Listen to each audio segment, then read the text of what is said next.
अस्सलाम वालेकुम। मोहम्मद अदर सिद्दीक अपने यूट्यूब चैनल के साथ हाजिर खिदमत है।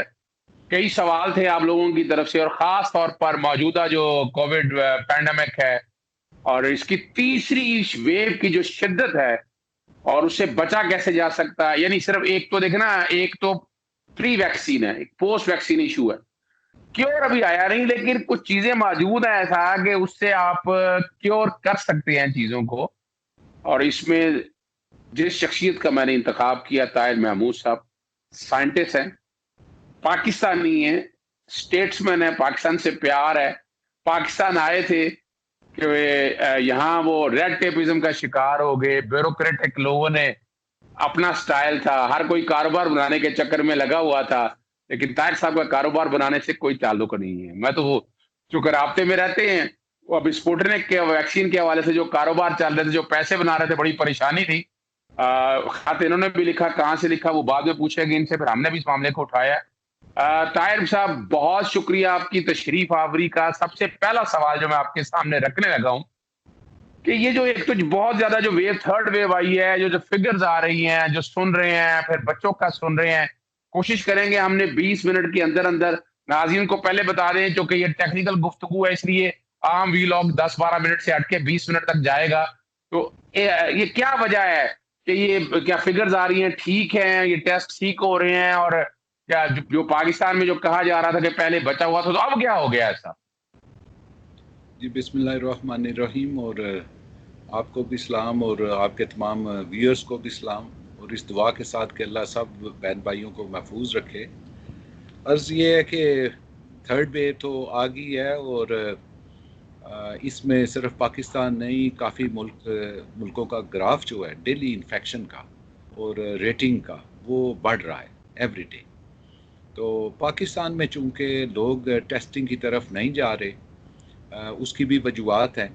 वो भी काफ़ी समझदार हैं इस मामले में, और टेस्टिंग होनी चाहिए क्योंकि एक तो टेस्ट बड़ा महंगा है वहाँ पे। सेकेंडली, अगर टेस्ट हो जाए तो कुछ लोगों को पता है कि इलाज नहीं है। फिर एक हमारे भाई हैं जो ये समझते हैं कि कोरोना शोना ऐसे एक ड्रामा है, तो वो तो बिल्कुल इसकी तरफ ध्यान नहीं देते। तो इसी तरह अगर कोई टेस्ट करवा ले तो वो कहता है कि बजाय इसके कि ट्रीटमेंट भी नहीं है और मैं तो फिर वहमी हो जाऊंगा और ज़्यादा, ये भी है। फिर एक हमारा ग्रुप है, वो कहता है कि अगर टेस्ट हो गया, पॉजिटिव हो गया, तो फिर मैं ज़िबाहाने डॉक्टरों के, हमारे जो भाई डॉक्टर्स हैं सारे नहीं हैं, उनमें कुछ की मैं बात कर रहा हूँ, इवन मैं चेयरपर्सन हूँ हज़ारों डॉक्टर्स का जो यूरोप में हैं और साइंटिस्ट हैं। तो हम तो उनको प्रोटेक्ट करते हैं, सपोर्ट करते हैं, लेकिन कोई भी डॉक्टर और डाकू में हम मुकम्मल तौर पे जो प्रोफेशनल लोग हैं वो फ़र्क करते हैं। तो वो हमारे भाई डर जाते हैं कि ये हमें देंगे पता नहीं कौन कौन सी दवाई, जिसको भी उन्होंने दवाइयाँ दी वो दी स्टीरॉइड्स और एंटीबायोटिक्स, जो कि दोनों इम्यूनिटी को बहुत नीचे लेके आते हैं। क्योंकि ये मैं उस डाटा की बेस के ऊपर बात कर रहा हूँ जो मौजूद है, गवर्नमेंट ऑफ पाकिस्तान के पास भी होगा, सब अफराद के पास होगा। लेकिन किसी शख्स ने हमारे उन डॉक्टर्स राज से ये दरख्वास्त नहीं की कि थोड़ा सा हाथ हौला रखें, हैं जी, कोई और मौका आ जाएगा। यानी अभी कोरोना जो है ये पिट्ठू लगा है, कोर्ट मार्शल चलेगा अभी सीरीज़ में। और फिर ये वजूहत हैं जिनका आपने जिक्र किया कि क्यों, यानी पाकिस्तान में क्या हालात है, तो पाकिस्तान में बहुत बुरे हालात हैं। Multiplication factor is very high. दूसरी एक फैक्टर है जिसका मैं अक्सर जिक्र करता हूँ कि खौफ को और एहतियात में फ़र्क करना, मीडिया का, पॉलिटिशियंस का, और फिर जो एक्सपर्ट्स हैं उनका। तो चूंकि लोग एहतियात नहीं करते, तो फिर हमारे मीडिया को या एक्सपर्ट्स को वो तरीका नहीं मिल रहा था कि बगैर खौफ क्रिएट किए लोगों को मुताद कर सके। लेकिन मेथड्स हैं, तो अक्सर आपने सुना होगा मेरे दूसरे प्रोग्रामों में, मैं तो मेथडोलॉजिस्ट हूँ। Best method in governance we needed, best method एक पॉलिसी बनाने में, बेस्ट मेथड जो आपने कम्युनिकेट करना है पब्लिक से, पब्लिक के माइंडसेट के ऊपर। तो ये सारे हमारे गैप्स हैं, जिसका मिक्सचर ये हुआ है कि लोग कोरोना से यानी इन्फेक्ट हो रहे हैं, लेकिन उसका सही अंदाज़ा जो है हर एक को नहीं मिल रहा, सिवाय इसके कि अब थोड़ा थोड़ा आप देखेंगे कि लोग बोलेंगे। इन अगले दिनों में अमवात बढ़ेंगी, तो जब अमवात बढ़ेंगी तो फिर एक नई दोनों फोर्सेस चलेंगी। एक वो फोर्सेस जो कहती है कोरोना ड्रामा है, वो कोई इमरान खान के पीछे पड़ जाएगा, कोई सियासी तौर पे इन चीज़ों को यूज़ करेगा जी हुकूमत मार रही है जी, इस तरह के लोग हैं हमारे, या हमारे हेल्थ का सिस्टम मार रहा है। ऐसी बात नहीं है, सब फेथफुल हैं, लेकिन कहीं जालियत के भी पहलू हैं, कई इग्नोरेंस के भी हैं, कई एगोइज्म के हैं। तो ये सारी बीमारियां जो अल्लाह और उसके रसूल ने मैं बताई हुई हैं, उनका भी वो मिक्सचर हमारे अंदर आ रहा है एज ए पर्सन, चाहे हम एक्सपर्ट हों, डॉक्टर हों, पॉलिटिशियन हो, कोई भी हो। तो ये बीमारियां वो भी हैं। एक कोरोना तो ये है, उसको हैंडल करने के लिए जो दूसरी हमारे अंदर बीमारियां हैं, वो हमारी इंटेलिजेंस नहीं बढ़ने दे रही। तो अर्ज करने का मकसद ये है कि हर साइड से इस मामले को अगर एड्रेस किया जाएगा, कोरोना मौजूद है और इंटेलिजेंट सोल्यूशन चाहिए।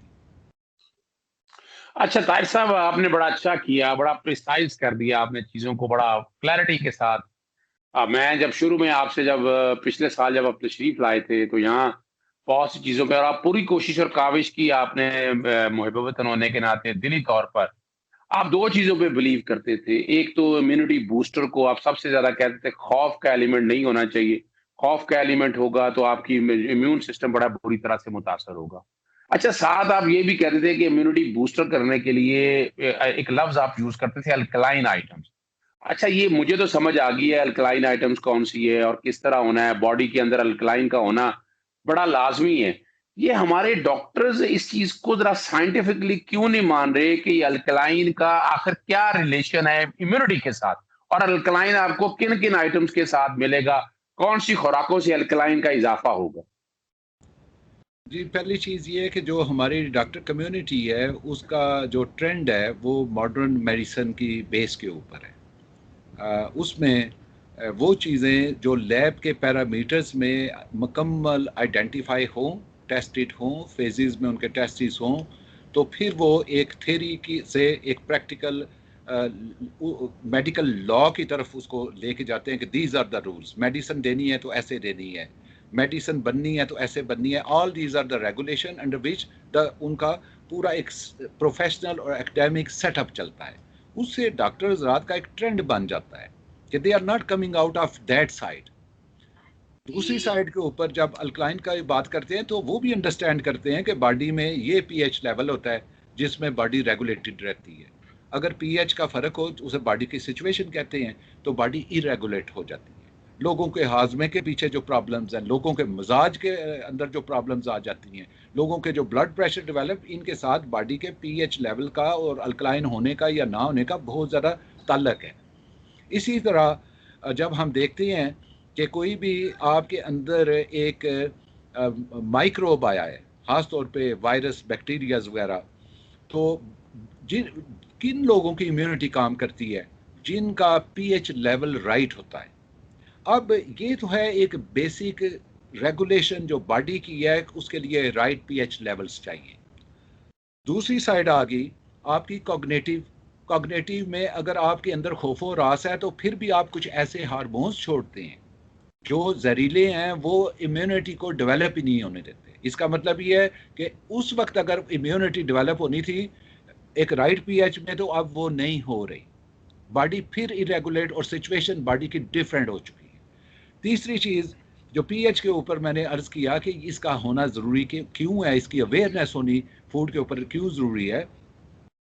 एक तो हम अरसा दराज से जेनेटिकली मॉडिफाइड फूड खा रहे हैं, एक्सरसाइज हम करते नहीं हैं, हम हर काम दिमाग से करना चाह रहे हैं, फिजिकल प्रोसेस से हम बहुत पीछे चले गए हैं जो नेचुरल लाइफ है। हमारी स्लीप भी सही नहीं है। अगर कोई सोना भी चाहता है तो व्हाट्सएप के ऊपर टक टक होनी शुरू हो जाती है, दोस्त उसको फ़ोन करते हैं, वो हो सकता है रात के 6 घंटे और लगा दे, सुबह घंटे के लिए भी न सोए। हमारी life it self he regulate हो चुकी है। यानी इंटरनल इंसान की सिचुएशन, पहले वो मैंने बताया कि हाउ इट्स इरेगुलेटेड फूड्स, ये पीएच लेवल्स, और फिर हमारे सोचने का अंदाज, वो भी मैंने बताया, how we are thinking, stress है, लोगों का कंपटीशन है, हर आदमी छोटी छोटी चीज़ों को लेकर उसके ऊपर वो रोद हो रहा है, कोई चला रहा है, कोई कुछ कर रहा है। दूसरी साइड एनवायरनमेंट, मैंने आपको बता दिया कि आपको एनवायरनमेंट भी ऐसा मिला हुआ है कि इट्स वेरी डिस्टर्बिंग। इसका मतलब ये है कि हमारे अंदर वो डिसिप्लिन जो चाहिए था वो नहीं रहा बॉडी के। इस वायरस ने हमें पहली चीज ये बताई है कि हम वल्नरेबल हो चुके हैं। अब ये छोटा सा इनविजिबल जो वायरस है, वो आपको यानी पूरी की पूरी इकानमी को, इंसानों की दुनिया को, बस्तियों को उजाड़ के रख सकता है। पहले भी था मामला, लेकिन मुदाफ़िर चलती रही, मुदाफ़िर चलती रही। लेकिन as for last 30-40 year genetically modified food ने हमारा सिस्टम सारे का सारा तब्दील कर दिया हुआ है। और ये पहला इंडिकेटर है, ये जो वायरस आपसे नहीं हट रहा आवाम से, यानी सब के अंदर वो इम्यूनिटी लेवल ही नहीं है। टच वो हर एक को कर रहा है तकरीबन, लेकिन अच्छा, ये आप कहना ये चाह रहे हैं ये जेनेटिकली मॉडिफाइड फूड यानी हम नेचुरल फूड से, मिसाल के तौर पर दाल रोटी, जो गोश्त हम खाते थे, सब्जियां खाते थे, कच्ची सब्जियां या फल वगैरह, हम उससे जंक फूड की तरफ चले गए हैं। हम कोई बर्गर्स वगैरह में आ गए हैं, पिज्जाज में आ गए हैं, और वो क्या पास्ता शास्ता या उन चीजों में आ गए हैं। आप ये कहना चाह रहे हैं? जी मैं, वो तो एक हिस्सा होगा। मैं ये अर्ज कर रहा हूँ कि जो आप मुर्गी खरीदते हैं आज किसी भी मुर्गी खाने वाले से, या जो मुर्गी ज़िबा करता है, तो आप को पता होना चाहिए कि इस मुर्गी को जो फूड दी जाती है ये 3-4 महीने में आपके पास आ जाती है। ये पहले मुर्गी आती थी 8 महीने में नेचुरल फूड खा के। हाँ, आप नेचुरल उसको ऐसे ऐसे केमिकल्स दिए जाते हैं, ऐसी ऐसी फूड दी जाती है जो कि रिकमेंडेड है। मैं ये नहीं कहता कि वो इलीगल है। एंटीबायोटिक के उनको टीके लगाए जाते हैं, अगर ना लगाए तो वो खुद मुर्गी मर जाती है। यानी ब्रायलर जो की, आप ब्रायलर गोश्त की बात कर रहे हैं। ब्रायलर गोश्त में कई बीमारियां हमने देखी हैं। यानी वो तकरीबन 1.5 हफ्ते के अंदर, 2 हफ्ते के अंदर वो ब्रायलर तैयार हो जाता है। और जो देसी मुर्गी है वो 6 महीने, 8 महीने, साल लगाती है तैयार होने में। और मैं यही बात करता चलूं ताहिर साहब, मुझे अपने दादा के लफ्ज याद हैं। वो ब्रायलर कभी जिंदगी में खाया नहीं था उन्होंने, डालडा भी नहीं खाते थे। वो ब्रायलर के बारे में कहते थे पंजाबी में, और जेड़ी सॉरी दी खुद नहीं तुर सकती तेनू की तराएगी। अब ये लफ्ज कहा करते थे मुझे। जी जी। और यही उन्होंने बिल्कुल दूसरी साइड को देखें कि उनको खुद हमें एंटीबायोटिक्स लगाना पड़ते हैं उन बायलर की हाँ, इम्यूनिटी डेवलप करने के लिए। तो उस ये बात गोश्त बड़ी में, जबरदस्त आपने की, बहुत उस जबरदस्त बात आपने की। जी, उस गोश्त में फिर आप आपके लिए क्या होगी वो नेचुरल गज़ा और इम्यूनिटी जो हाँ, खुद तो मुझे तो बेचारी याद को है हम। कि मेरे बड़े करीबी दोस्त जो है ना, वो पोल्ट्री फार्मिंग करते थे, तो मैं जाता था। तो वो और उनकी इम्यूनिटी बढ़ाने के लिए विटामिन डालने उनको, कई चीजें डालनी, के वो रानी खेत, गंभोरो, और वो पता नहीं क्या क्या बीमारियां मुझे अब याद नहीं है, वो आ जाती थी। तो ये आपने बड़ा अच्छा किया है, एक्सप्लेन कर दिया। मैं अब सवाल। जी, मैं इसी को ऐड कर दें कि चने की दाल आप देसी खाएं, आपको टेस्ट आएगी। आप आपके मैदे में कोई फर्क नहीं पड़ेगा, हाजमे में कोई प्रॉब्लम नहीं बनेगी। देसी दाल, आप ये वलैती जो जेनेटिकली मॉडिफाइड बीज है वो बड़ा खूबसूरत है, साइज में भी बड़ा है, लगता भी आंखों को अच्छा है, लेकिन उसकी वो बात नहीं होगी। तो कहने का ये है कि ओवरऑल जो भी हमारे इर्द गिर्द internal factors and external factors जो चल रहे हैं वो हमारे लिए सूटेबल नहीं है इस वायरस के अगेंस्ट। अब आपने जो दूसरा अल्कलाइन की बात की थी, तो अल्कलाइन की जब थ्योरी मैंने पेश की, तो मैंने ये अर्ज किया कि ये जो आप साबन को यूज़ करते हैं और कहते हैं कि हाथ धोएं जी साबन के साथ खूब और मलें, तो वो क्या मामला है कि आप एक्चुअली वायरस की लिपिड को डिसॉल्व करना चाह रहे हैं, तभी वो खत्म होता है। तो वो अल्कलाइन बिल्कुल। मीडियम है। अब वो खुराक जो अल्कलाइन सिचुएशन क्रिएट कर सके फॉर सर्टेन पीरियड आपकी बॉडी में, उस लेवल से जो आपका लो हुआ है, थोड़ा सा उसको बेटर करे, तो वो एक हिस्सा हो गया। दूसरा हिस्सा ये हो गया कि अगर उससे आप इंटरेक्ट करते हैं, आपके मैदे में जाता है, आपके फेफड़ों में उसके वेपर्स जाते हैं, तो जहाँ जहाँ भी वायरस होगा उसके ऊपर डेफिनेटली काउंटर इफेक्ट्स पैदा होंगे। ये ये थ्योरेटिकल साइड थी जिसको मैंने फिर इनको कहा कि अब अल्कलाइन में हमने चीज़ें ढूंढनी हैं। हमने हर्ब्स जो महंगी थी वो भी ढूंढी, फिर लेते लेते उसको चेक करते करते हम आखिर के ऊपर बहुत सस्ती चीज़ों के ऊपर आ गए, हाँ, वो हाँ, मोस्टली हार्वेस्ट में मिलती हैं। वो मैं सुनना चाहूंगा, वही सुनना चाह रहा हूँ आपसे, हाँ, कौन कौन सी। तो उसमें ये जो आपका गार्लिक है, this is the best recipe.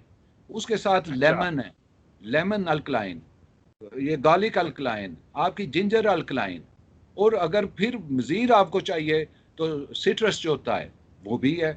यानी खटास वाली चीज़ें जो हैं वो अल्कलाइन हैसियत रखती हैं, लेकिन उसकी फिर राइट कम्बिनेशन क्या होनी चाहिए। अगर इसको ज़्यादा तेज़ करना हो इस सिचुएशन को बॉडी के साथ, उसके ऊपर भी कुछ मेडिसिन जो हम आम इस्तेमाल करते हैं उनमें से राइट मेडिसिन राइट अमाउंट में, ये सारी चीज़ें प्राइवेटली हमने टेस्ट कर ली हैं। और कई लोग, अल्लाह के फजल से आप भी जानते हैं, कई लोगों को आपके ग्रुप्स में भी हैं, उनकी फैमिली बच्चे सब ठीक हुए। तो अर्ज करने का मकसद ये है कि ये राइट रेशो में अगर इसके एक्टिव जो कंपोनेंट्स हैं उसके ऊपर रिसर्च कर ली जाती। मेरी तो अर्ज ये थी पिछली दफ़े पाकिस्तान आकर कि मैं ये कहता था कि ये आपका ये सारा है जी, ताकि हमारी गरीब आवाम के पास कोई ऐसा मामला हो जाए, मुतबादल हो जाए, क्योंकि यही मुझे वरी थी कि वैक्सीन के पैसे नहीं है हमारे पास, अब और पैसे वैक्सीन नहीं है वाली उनके कंपनियों पास। ने एडवांटेज लेते ही लेते रहना है जी। तो हमारे पास कोई parallel solution as a cure हो। वैक्सीन एक प्रिवेंशन है, इट्स वेरी गुड, वैक्सीनेशन की तरफ हमने जाना है जी, लेकिन क्योरिटी की तरफ भी हम। मैं रोकने लगा हूँ आपको। देखिए, मैं जो बात समझ पाया हूँ ना, जो मेरी यहाँ दोस्तों से बात हुई, मुझे याद है आपको लास्ट ईयर अप्रैल में कोरोना हो गया था, और फिर वो आप ही ने बताया था एंटीबॉडी टेस्ट कराएं, it has affected my stomach, तो पूरी फैमिली में आ गया। तो जब एंटीबॉडी टेस्ट कराए तो असल जो मैं जो चीज समझ पाया हूँ, आपसे मैं वजाहत लेना चाहूंगा कि ये वैक्सीन का काम तो फिर एंटीबॉडी बिल्ड करना है ना, कि वो जो आप एंटीबॉडी आप अल्कलाइन वगैरह से अगर पहले ही बिल्ड कर लेते हैं, मैं वैसे ही बात कर रहा हूँ, तो इस वैक्सीन का काम तो सिर्फ एंटीबॉडी बिल्ड करना है ना, उसके अलावा और तो कोई काम नहीं है ना इसका। जी एग्जैक्टली exactly, उसने एक खास पीरियड के लिए आपके अंदर एंटीबॉडीज पैदा करनी है। एक वो होती हैं जो स्पॉन्टेनियस पैदा होती है नेचुरल सिस्टम में, और एक वो हैं जो इनहेरिट हैं आपकी तरफ, यानी हर बच्चे के अंदर होता है, इसीलिए उसको एकदम बीमारियां नहीं लगती। खुदा ताला ने देखे दोनों निज़ाम रखे हुए हैं वहाँ पे। तो अब जो एंटीबॉडीज़ है वैक्सीन से, कोई 3 महीने आपके अंदर रह सकती हैं, किसी के अंदर 5 महीने, किसी के 6, किसी के साल, किसी के 6 साल। ये कोई कंपनी नहीं आपको बता सकती, कोई साइंटिस्ट नहीं बता सकता आपको लगाने के बाद आपकी बॉडी में यानी ये इतना अरसा रहेगी। नो बडी कैन गारंटी, इसलिए कि हर बॉडी डिफरेंट वे से उसकी रिएक्शनरी रिस्पांस होती है टू प्रोड्यूस एंटीबॉडी।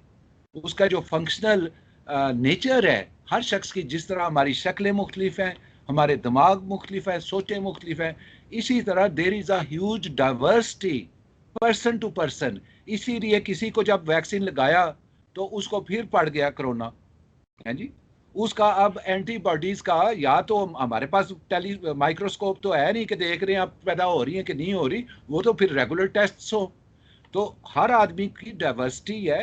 सिर्फ एफिकेसी जो होती है वो टोटल नंबर ऑफ पीपल के ऊपर जो रैंडमली सिलेक्टेड हुए होते हैं उनके ऊपर हम करके बता देते हैं जब टेस्टिंग करते हैं।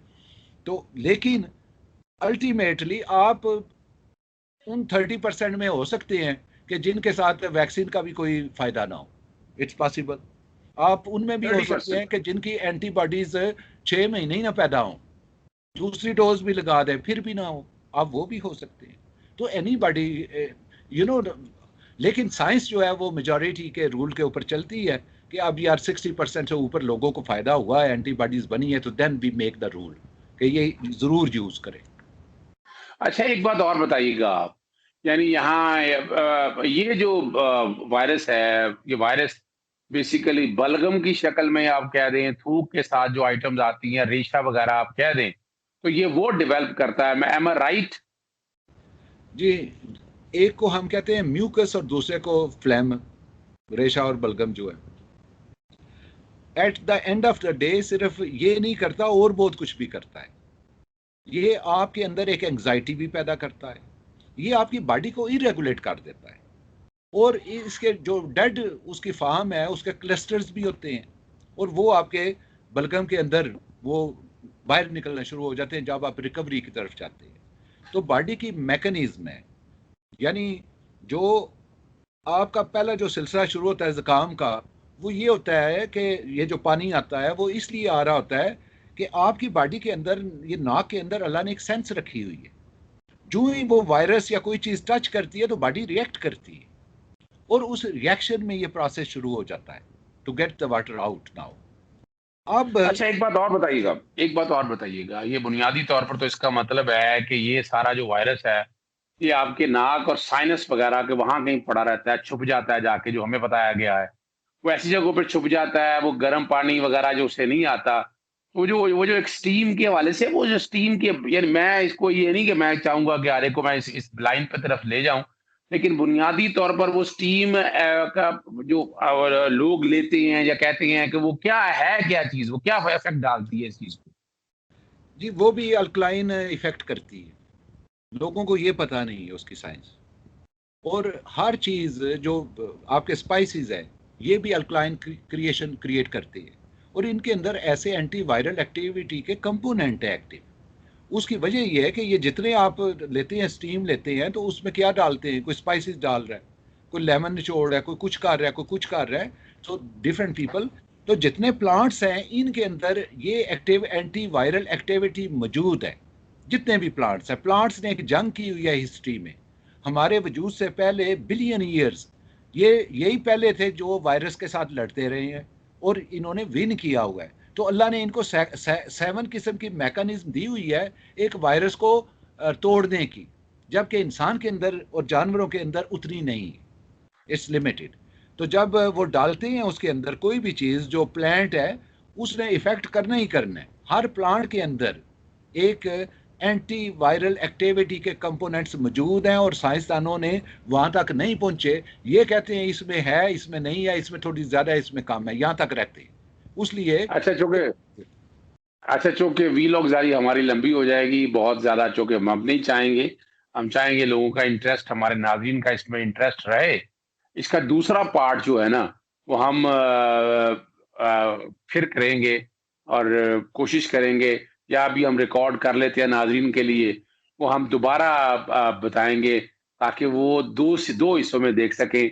अभी नाज़रीन से इजाज़त चाहेंगे हम। अस्सलाम वालेकुम, खुदा हाफिज़।